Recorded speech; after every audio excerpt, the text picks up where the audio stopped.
On this emergency episode of the podcast, our first big surprise of the 2024 campaign. Debates are happening next month. We have all the details, plus an AMA coming up.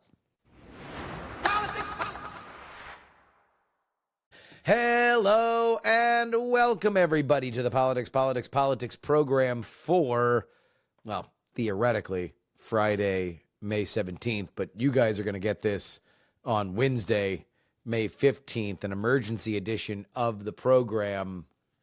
I'm Justin Robert Young, joining you from Austin, Texas. And here's the reason why.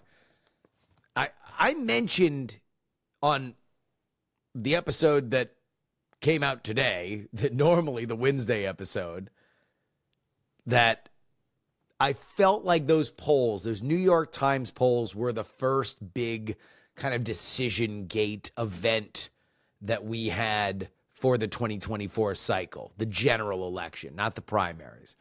And boy, are things clicking into place. Gigantic news, and we're just going to get right into it. Here's the timeline. This morning, Joe Biden announced via social media that he would not take part in the fall debates that had been previously scheduled by the Nonpartisan Commission on Presidential Debates, and instead offered to do two one-on-one debates with Donald Trump in June and September. They said that they would want no studio audience and automatic mic cutoffs after time had expired. Now, this is very, very strange. The Biden campaign had been dicey on whether or not they would even do debates. They seemed to be clinging to the idea that the Committee on Presidential Debates was the format for which they wanted. But obviously, immediately, that was not the case. Trump, by the way, immediately accepted, telling Salem media radio host Hugh Hewitt that he would debate with any moderator. He also had the following to say on Truth Social: "Crooked Joe Biden is the worst debater that I have ever faced. He can't put two sentences together. Crooked is also the worst president in the history of the United States, by far. It's time for a debate so that he can explain to the American people his highly destructive open border policy, new and ridiculous EV mandates, the allowance of crushing inflation, high taxes, and his really weak foreign policy, which is allowing the world to, quote, catch on fire, end quote. I am ready and willing to debate Crooked Joe at the two proposed times in June and September. I would strongly recommend more than two debates, and for excitement purposes, a very large venue. Although Biden is supposedly afraid of crowds, it's only because he doesn't get them. Just tell me when, and I'll be there. Let's get ready to rumble. 3 exclamation points." And so here are the details. Biden and Trump have accepted that CNN invite for a debate on June 27th. That is before either of the two major parties will have had their nominating convention. So two presumptive nominees will be debating. And the debate will happen at CNN Studios in Atlanta. I'm going to have to go back in time on this, but I believe this will be the first presidential debate held in a television studio since 1960. We're going all the way back. Those were all held in television studios. Now, the Trump campaign immediately after agreeing proposed extra debates in July and August. The Biden campaign said that is crazy and we're not doing another debate about debates. RFK Jr. is left out in the cold here. We're going to get to him in a second. Trump and Biden did also agree to invites for the ABC News debate on September 10th. Trump has said that he has accepted a debate with Fox News on October 6th, but again, the Biden campaign saying that they are not going to agree to that right now. The moderators for the CNN debate will be Dana Bash and Jake Tapper. And this came together because the Trump and Biden campaigns, per the Washington Post, had held back-channel conversations about cutting the Commission for Presidential Debates out of the process. This all began after Joe Biden went on the Howard Stern show and seemed to indicate that he would debate.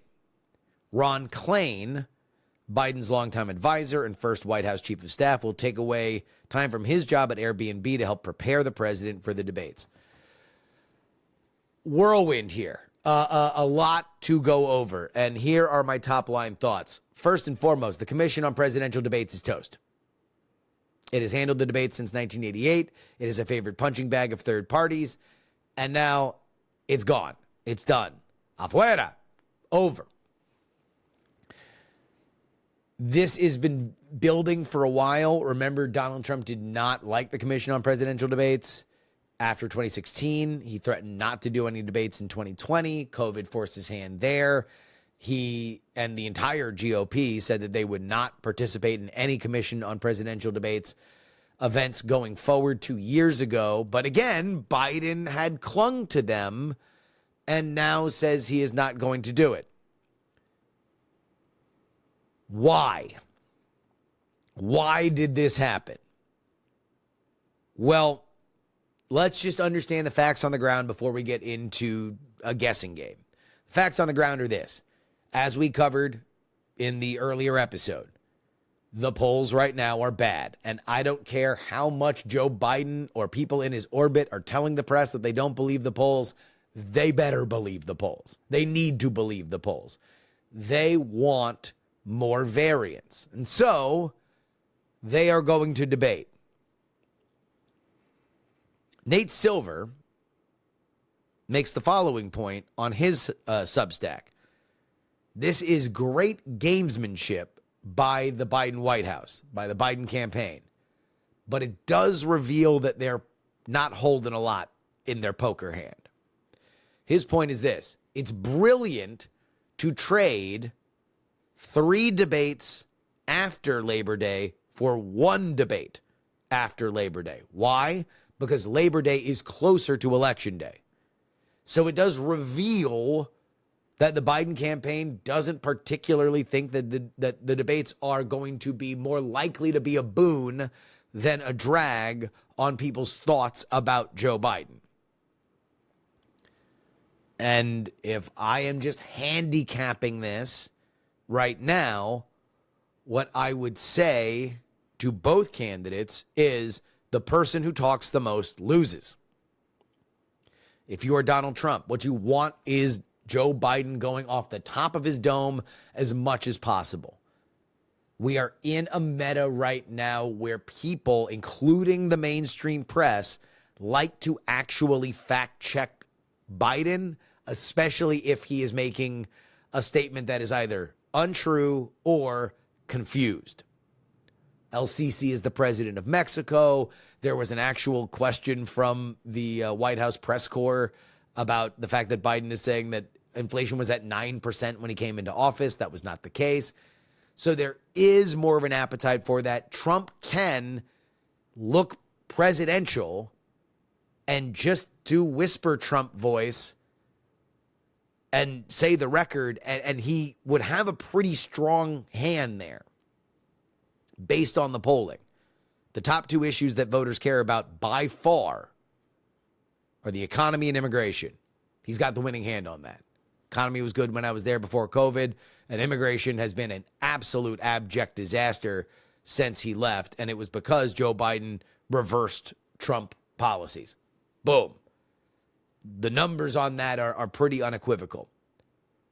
If you're Biden, what you're hoping is a redo of 2020, where Trump was bull in a china shop. He was slamming, yelling, screaming, attack, attack, attack, attack, attack, wouldn't let anybody else in.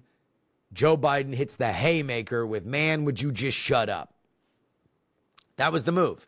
That was when I went from believing that Donald Trump was winning that debate because I did think he had Biden on his heels to you've now crystallized the entire election in a few words, which is usually the most damaging stuff. It's not the most clever stuff.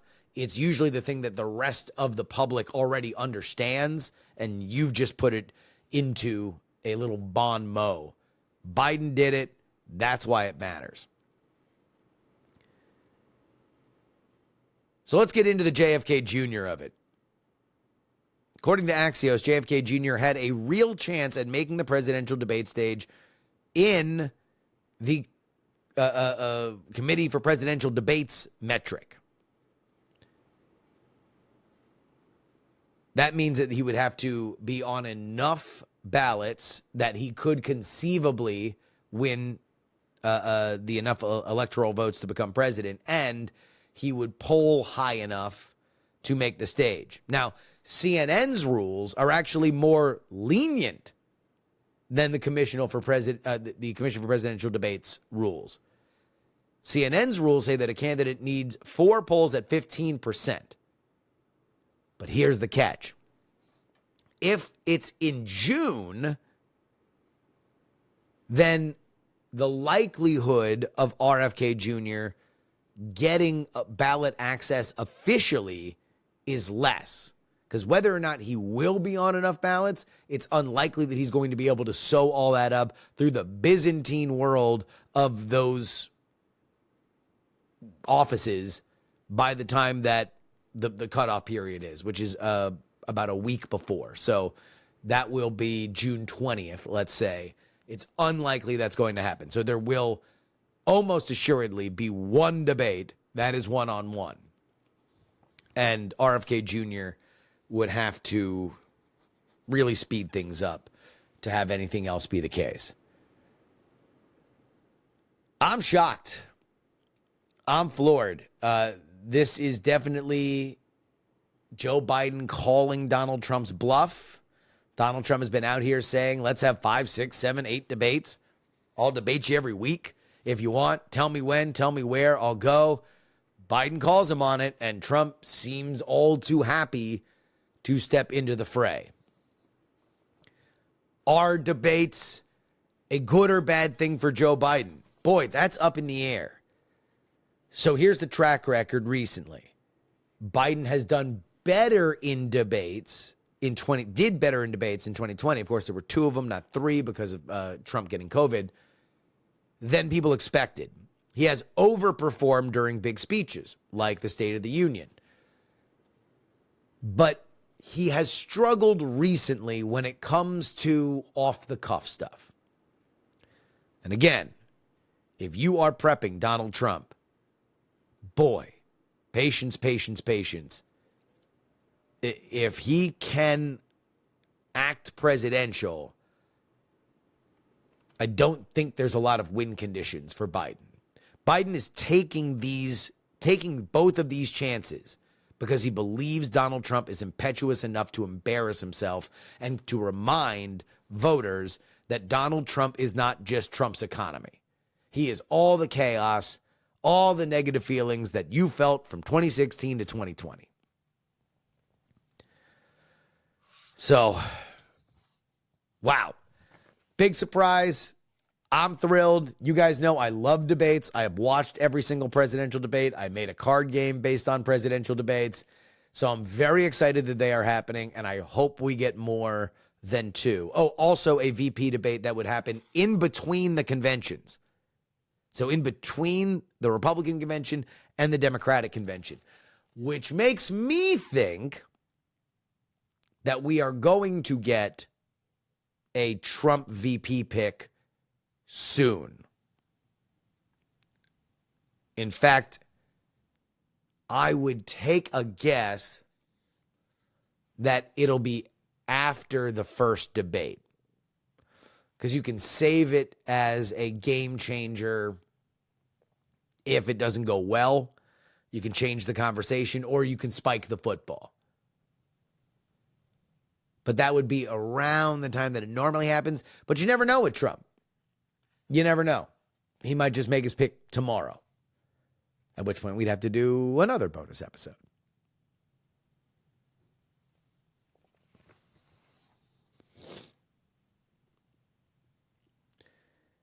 This is your update, brought to you by TakePoliticsSeriously.com. Again, TakePoliticsSeriously.com. $3 level gets you 2 bonus podcasts each and every week.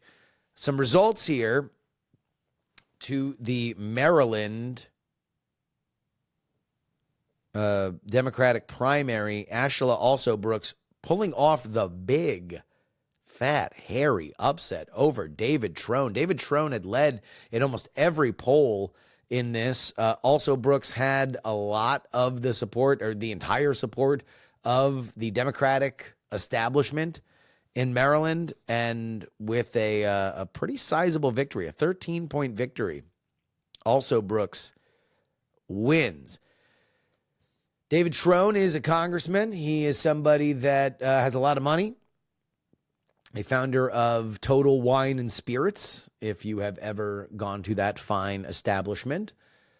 He had a very unfortunate gaffe, considering he was courting the African-American community, in which he misspoke saying the word bugaboo. But here's the downside for the Democrats. They don't want to lose that seat in the Senate. On the other side of the aisle is Larry Hogan. Larry Hogan is the former governor of Maryland. He is a Republican. He is about the only Republican that could ever win that seat, and he's running. He wins his primary last night as well. Now, the Democratic Senatorial Committee was not planning on spending a lot of money in Maryland. That's a safe seat. Why would you burn any cash there? David Trone, if he won, was going to be somebody that could essentially self-finance his campaign. He spent $55 million to lose by 13 points in this primary. Now, also Brooks is going to need money. So either you leave that seat and let Larry Hogan really take a swipe at it, or you pour some money into it and remind everybody that a Republican majority is not what Maryland wants. But massive upset. Massive, massive upset. I know I said that I was going to cover the Trump trial. I have not really done that. I wanted to go over it in this episode. News gets in the way. However, I do want to talk about something that is happening outside of the trial, and that is the cavalcade of Republican stars that have traveled to Manhattan so they might be side by side with the standard bearer of their party as this trial continues. Specifically, on Tuesday, Speaker Mike Johnson showed up. Senator Tommy Tuberville was there. J.D. Vance, Vivek Ramaswamy, and others. Why are they there? That's the question. Why are they there? Here's why, in my opinion. Because it benefits them. There's been a lot of conversation and discourse and how it's sycophantic and it's the VP race and that's what you have to do is prove exactly how much you are a Trump supplicant. And I don't deny that those are elements, but here's the reason why I think people are flocking there. Because they're seeing in their own world that being next to Trump during that trial is a net benefit. People don't understand why Trump is on trial. They don't think that the charges are particularly compelling. And so you can say, I was there. I'm standing up to a banana republic court with a biased, a highly conflicted judge that is beneficial to them. Which, if their theory of the case is correct, is something that you should think a lot about if you are supportive of these charges. Because it means that America is not looking at them in the same way. Republicans obviously aren't. And I think independents too. I think that this trial and these indictments, by and large, are something that, again, it's a permission structure for people that have turned on Trump to turn back. If you were a but my norms person who was disgusted that Donald Trump led cheers of lock her up, then how does this make you feel? That's the question. Finally, some economic news. Latest data from the New York Federal Reserve indicates a troubling rise in credit card delinquencies, with nearly 20% of borrowers maxing out credit limits. That's a lot. Surge is highlighted in a report by the Bank's Center for Microeconomic Data. also noted a significant 1.1% increase in household debt during the first quarter of 2024, amounting to a total of $17.69 trillion. Joel Scally from the Fed pointed out that the serious delinquencies for credit card and auto loans have escalated across all age groups, signaling growing financial distress among consumers.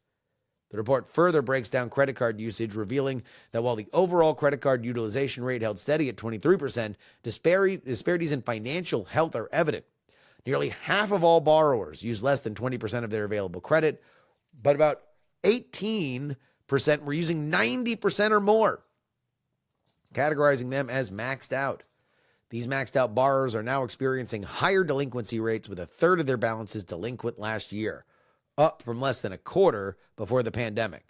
The research also found that younger borrowers and those in low-income areas are disproportionately likely to be maxed out. Overall delinquency rates increased for all types of debt, with credit card and auto loan delinquencies rising notably.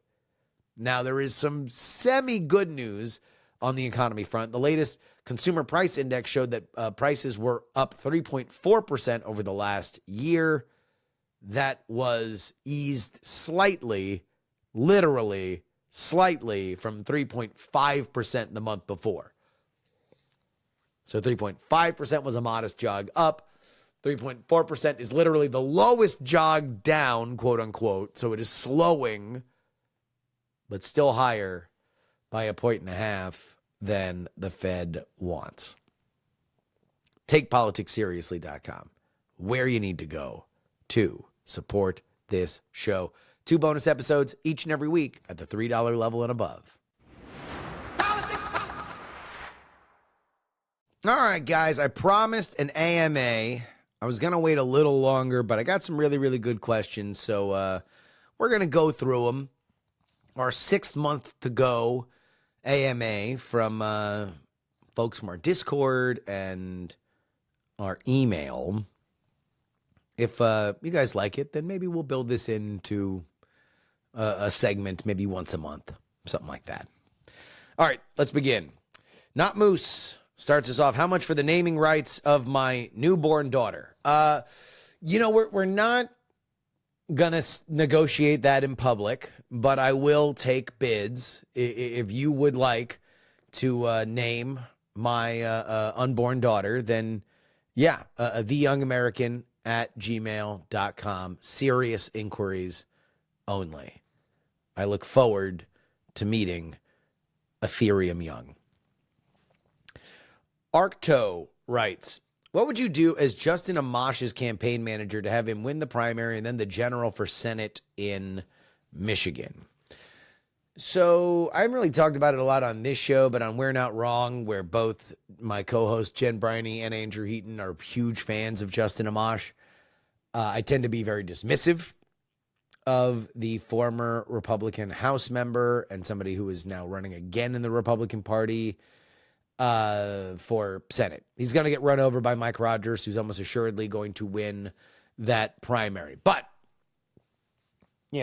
I have never run a campaign, but I did stay at a Holiday Inn Express last night. But if I'm trying to think of a way to elevate Justin Amash and then get him at least into a puncher's chance with Mike Rogers, then what you got to do is find the issue, find the wedge issue, the thing that Mike Rogers can't say that you can say. I don't know what that is. I don't believe that it's going to be something that is unique to Michigan, and I don't think it's going to be anything that caters to the center. You're talking about a primary here. So you want to say Mike Rogers is blank. So Mike Rogers, I guess if you're going to go through the list of negatives, he's a very big security stater.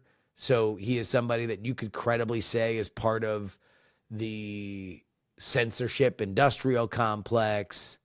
He is a blank check to the 3-letter agencies. He has never met an American that he couldn't spy on. But you got to be aggressive in a way that Justin Amash just simply isn't. You got to throw bombs. You have to make it very clear that you are not here to make friends. The other side is I would find a time machine and I would take Justin Amash back to when he was in the House. I would say, don't quit in a huff. Don't leave the Republican Party just so you can do-si-do back in. Stay and adjust to where the winds are blowing. Here's the reality. There's only 100 Senate seats. And if you are going to win one of them, you got to be a member of one of the two major parties. And if you want to do that, then you got to play by the rules. Justin Amash didn't. He left himself in a bit of a ditch. So that would be my thought, is that you got to attack Mike Rogers. But even then, I don't think running a campaign on, constitutional rights and wiretapping is something that really moves voters. Here's what we've seen move voters: inflation, immigration, abortion rights, and depending on who you're talking to, a defense of democracy. And I don't think Amash is really playing in any of those waters. Chaos 986 writes, does polling still work in 2024, and can we trust 538?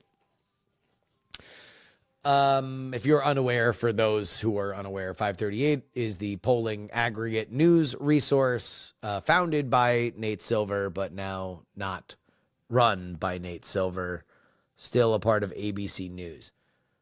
Does polling still work in 2024? Polling works as well as it ever has, which is to say that it's an imperfect glimpse into where the electorate is right now. Not when we vote, right now. Now, there are sloppier polls. There are more rigorous polls. I do think that 538 is a faithful steward of tracking which polling outfits tend to be good or bad. And by that, I mean rigorous or sloppy.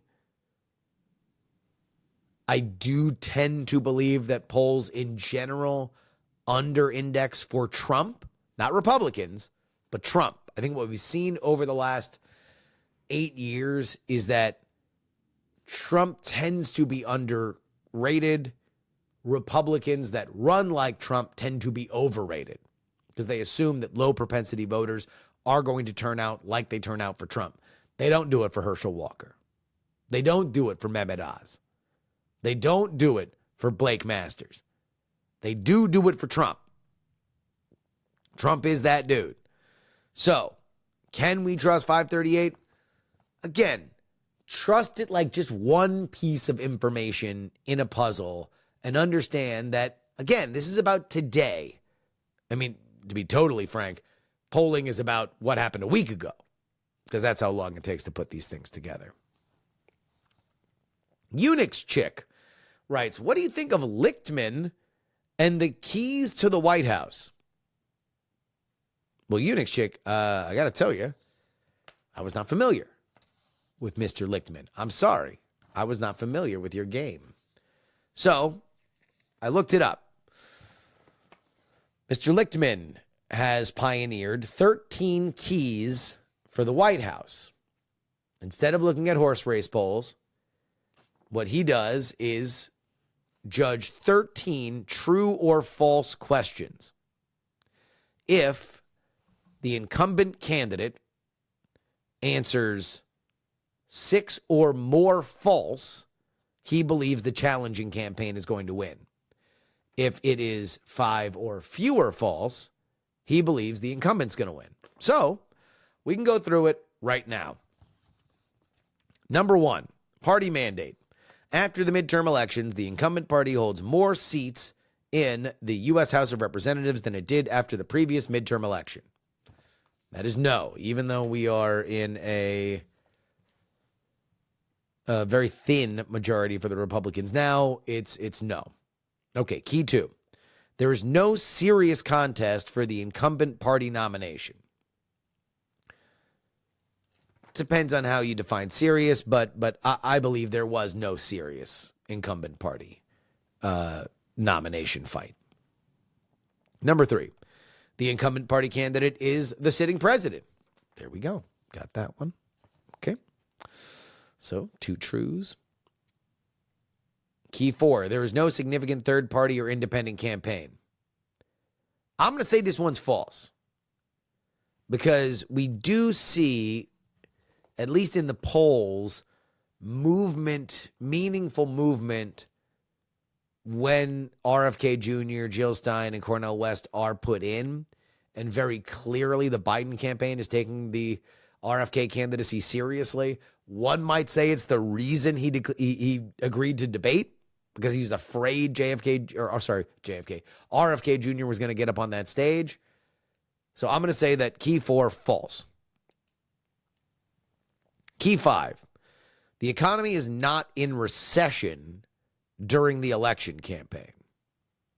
So I'm going to say that's true, because while growth has slowed, and it did briefly put us in the warning sign of recession, we have not gotten there, nor do I think we have time to get there to a quote-unquote official recession. Now, where I'll waver a little bit on key 5 is, it doesn't mean that we don't have tremendous economic angst. And if recession in this case is a shorthand for tremendous economic angst, then I would say that this might be false, that we are in angst. But look, I'm going by the man's rubric, so Joe Biden gets the check mark there. Key 6, real per capita economic growth during the term equals or exceeds mean growth during the previous 2 terms. Slowed, and it did briefly put us in the warning sign of recession. We have not gotten there, nor do I think we have time to get there to a quote-unquote official recession. Now, where I'll waver a little bit on key 5 is, it doesn't mean that we don't have tremendous economic angst. And if recession in this case is a shorthand for tremendous economic angst, then I would say that this might be false, that we are in angst. But look, I'm going by the man's rubric, so Joe Biden gets the check mark there. Key 6, real per capita economic growth during the term equals or exceeds mean growth during the previous 2 terms. Now, this is something that I don't know, but the good news is I do know an economist. Has real per capita economic growth during the presidential term of Joe Biden exceeded mean growth during the previous 2 presidential terms? Don't worry, my economist takes a second.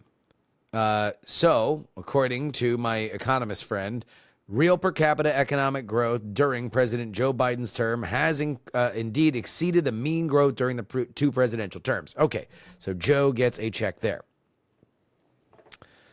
Key number 7. The incumbent administration affects major changes in national policy. Now, that's a tricky one. How do we define major changes? I don't know if there's a lot of Americans that would know offhand how the Joe Biden administration has affected their lives, except for immigration and the economy. The Biden administration has painted themselves as a bystander on abortion. The biggest things that they wanted to do, they needed the filibuster for. So they passed laws. I guess they did the gun thing. They did the infrastructure thing. I just don't know if people remember that. But you want to know what? We'll give them a check mark there. So far we've got 5 trues. We've got 2 falses. Key number 8, there is no sustained social unrest during the term. I'm going to give him an X there. I think that we've seen social unrest. We've covered a lot of protests recently. I assume we are going to continue to cover more protests, if not out and out riots, by the time that we get to election day. So I'm going to go ahead and give him the false there. Key 9. The incumbent administration is untainted by a major scandal. Oh, boy. So obviously the White House would say absolutely not. We have not had a major scandal. I don't know. See, this is one of those things where it's like normally there would be an arbiter to say, well, it got X amount of coverage. But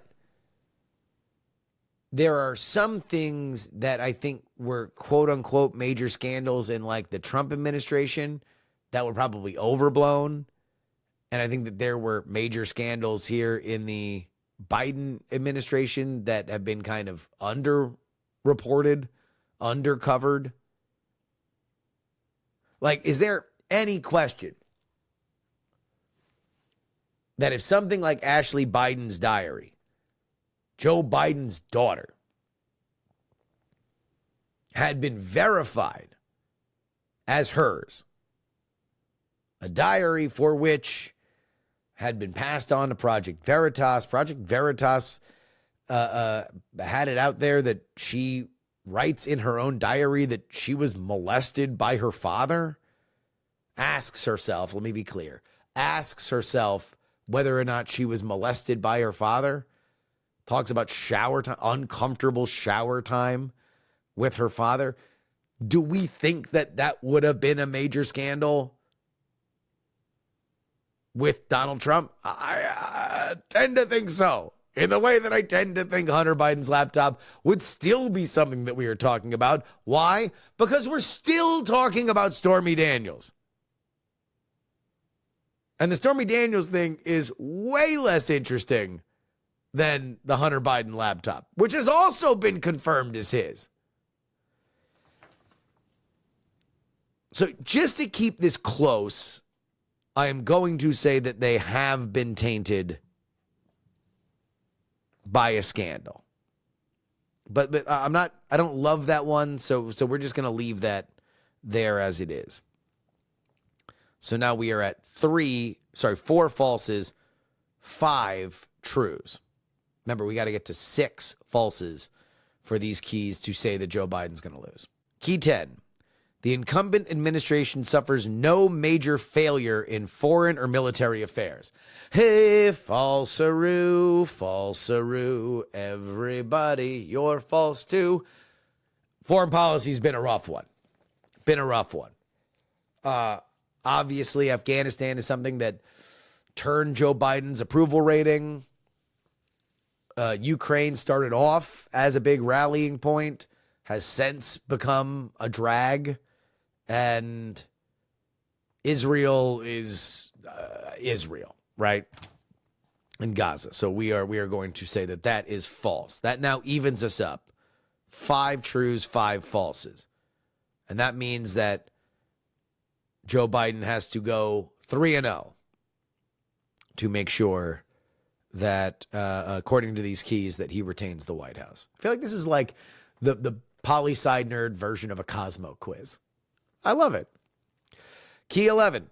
The incumbent administration achieves a major success in foreign or military affairs.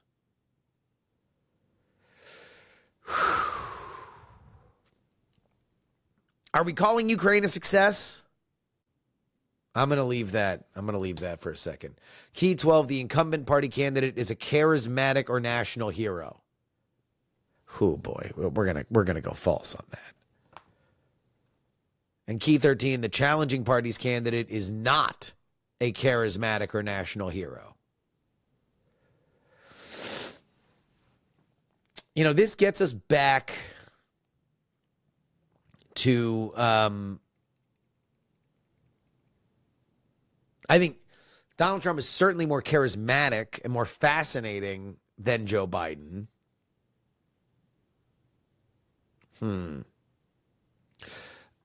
I'm going to give Joe Biden that one. Donald Trump is not a charismatic or a national hero. And that leaves us to go back to key 11. The incumbent administration achieves a major foreign success in foreign or military affairs. And, I'm going to give them the false there. I don't see Ukraine as a success. I don't think America sees it as a success right now. So that means 1, 2, 3, 4, 5, 6, 7 falses. 1, 2, 3, 4, 5, 6 trues. According to these keys, as I see them, Donald Trump would defeat Joe Biden. So there we go. We took the Lichtman Cosmo quiz.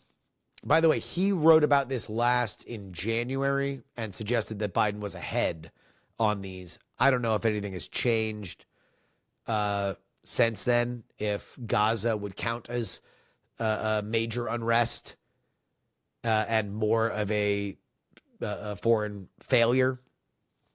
But I would say we should have Lichtman on. I think we should have Lichtman on. Adawan, who are your top 2028 candidates? Off the top of my head, Gavin Newsom, Kamala Harris, Pete Buttigieg on the Democratic side. Let's also throw in a J.B. Pritzker, Gretchen Whitmer. That's the Democratic bench. And then on the Republican side, Donald Trump if he loses, Ron DeSantis. Let's give Vivek Ramaswamy another run at things. Yeah, those would be my top picks. And you want to know what? Wild card? Doug Burgum. I think Doug Burgum's got more in him. Alex writes, you once asked for book recommendations. Do you have any book recommendations? Yeah, for reasons that may or may not have anything to do with a podcast that I want to make another season of, I would recommend 1968 by Mark Kurlansky. That is what I am reading right now. And finally, if the folks funding the Palestinian supporters who are protesting were to hire you to advise them, what would you recommend they change? Well, I'm a man who, I live to serve. So I would first ask what they want. Do they want to win hearts and minds? If they want to win hearts and minds, then I would say lead with the destruction. Lead with pictures, lead with images. I would say direct and mutual aid is something that is important. Try to figure out a way to affect change on the ground. Maybe an NGO, something like that. Like, try to professionalize this beyond rabble if you want to, win hearts and minds.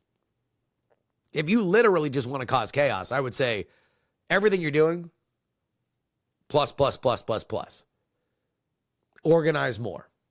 Organize more on the streets. Organize more in the cities. Organize during the summer. Make this something that is very, very, very, very loud. Because if what you want to do is just shake the cage, then you're doing great right now. Just do more of it. All right. There we go. Thank you to everybody who wrote in. If you guys like this, maybe we'll do it once a month. And that'll wrap it up for us today. Politics, written and hosted by me, Justin Robert Young, for Dog and Pony Show Audio in Austin, Texas. Again, email the show, theyoungamerican@gmail.com. Follow us on TikTok, Justin R. Young. Instagram, Justin R. Young. YouTube is @politics. Twitter is PX3 Tweets and Justin R. Young. And, of course, you can find the audio version of this show, letter P, letter X, number 3, podcast.com. Want to hit me with a one-time donation? It is paypal.me/payjury. Venmo is Justin-Young-20. Cash App is PX3Cash. And you can send us anything you'd like in the mail. P.O. Box 153184, Austin, Texas 78715. If you want to get our bonus content, you go to takepoliticsseriously.com. $3 tier, get you 2 bonus podcasts per week covering all the news we miss on our free podcasting schedule. And our $10 tier, get your name read at the end of the show like these fine folks in the Titanic. $10 tier. Sugar, Brady, Sam, John, Niemeister, Edwin, Invoke Gloria Young for King of the New World Order, Brian, Edison, Jeremy, a dog named Checkers, Sarah Jeannie, Matthew, Dr. G, Shad, Chill, Dustin, Brad, D Laser, Nick, Just Another Pilot, Middle Age Mike, Utah, Jimmy Montana, The Jen, Alo, D Really, Andrew, Lisa, Fat Tony's PJs from New York, Devon, the CFP, Gloria, Gray Zone, Peepaw, Jay, Neil, John, DP4, Bongo, Neil, His Nerdiness Charles, Audrey stole Adler's spot, Darren, Idris Arslanian, Berkeley, Stephen, Pneumatic Terran, Molly's Delightful Demeanor, Adam, Chief Andy, Robert, Casey, Paul, and Bluefront, and the Lenina. You want your name read? Of course you do. The end of the show. Well, only one place to go. TakePoliticsSeriously.com. That wraps it up for us this week. Hit you with the 1-2. The 1-2 on the show this week because of news. If you are a patron, you're still going to get a bonus episode that comes out tomorrow. Until then, we have a former congressman on next week. And because I'm going to be in Orlando, we're going to check in with my mom. The one, the only Gloria Young. She doesn't know it yet. She might be listening to this right now. You're going to be on the show, Mom. Till then, this is your old pal, Justin Robert Young, saying some shows talk about politics, others talk about politics, and still more discuss politics. But this is the only show that dares discuss Whole 3.